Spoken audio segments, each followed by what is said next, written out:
Talk about the Cold War conflict and what the Canada is doing in those conflicts.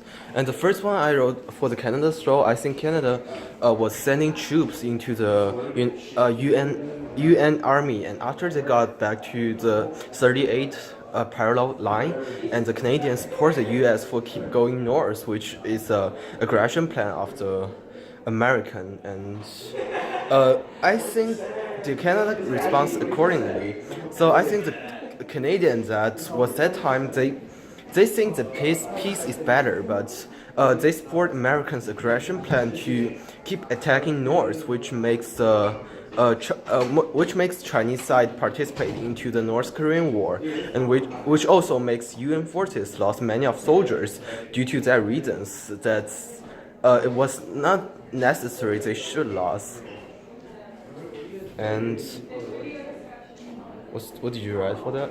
I think in Korean War, Canada was a part of the Union because Canada did send some troops to the Union Army and help it to fight with South Korea. South Korea. So that's Canada's role right there. Yeah. So the second one is a Suez Canal crisis, and for me, I think Canadian role was only the conflict later, and the Canadian general makes the UN to send the UN resolution to the British and French side, which they didn't accept, but they tried to make them ceasefire, and at that time, Canada was the one to holding the peace of it, but it didn't actually work for French and British side until the American and Soviet Union participated into that conflict. And I think Canada did control the war at the Mid East area by being the conciliator, and they did like bring peace to them, not peace but actually ceasefire, and that's I think Canada did respond accordingly. So Canada is like hesitated and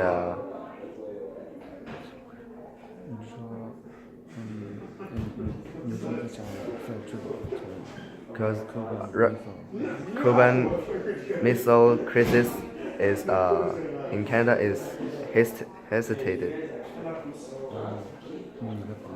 what? 你再补一点。That's basically everything. I think that's basically everything for the Suez Canal crisis. Then Canada didn't do a lot, but that's it. And so the next one is Cuban Missile Crisis, which American and Soviet Union deployed the nuclear weapon into the near each one's territory. And what Canada did was they are trying to stay out of the conflict because they are really afraid of the nuclear weapon, and they hesitated to participate into it.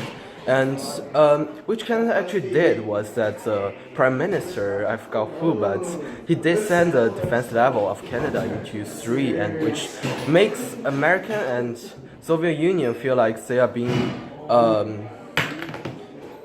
they are being like, cause they send the defense level into 3, so it's like they think Canada want to stay out of it, but they're even close to each other. It's like Canada is right north of America and right east of Soviet Union. So they think they Canada actually try to staying out is make Soviet Union feel nervous about that, and the U.S. government was unhappy about that as well. So Canadian government just want to stay away from the conflict, but they just making everyone feel worse about that. And in this war, I think Canada hesitated to move to the defense force to a higher status because Canada wanted to protect the independence of Canadian foreign policy. Yeah, you're right. They are trying to maintain the independence of the Canada role at that time, but after so many superpowers, they can't actually do that.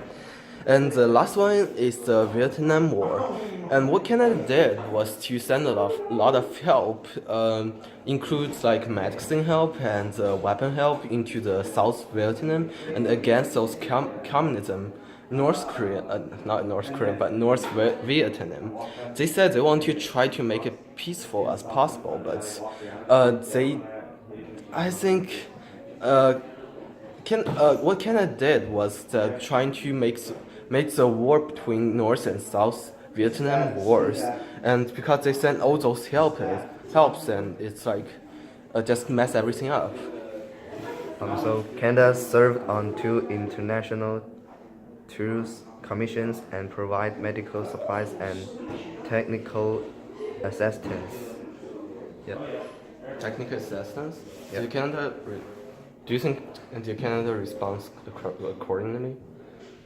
Yeah, Canadian diplomats were involved in negotiations between Washington and Hanoi and successive Canadian governments. Yeah, that's basically what Vietnam saying and what Canada did at the time.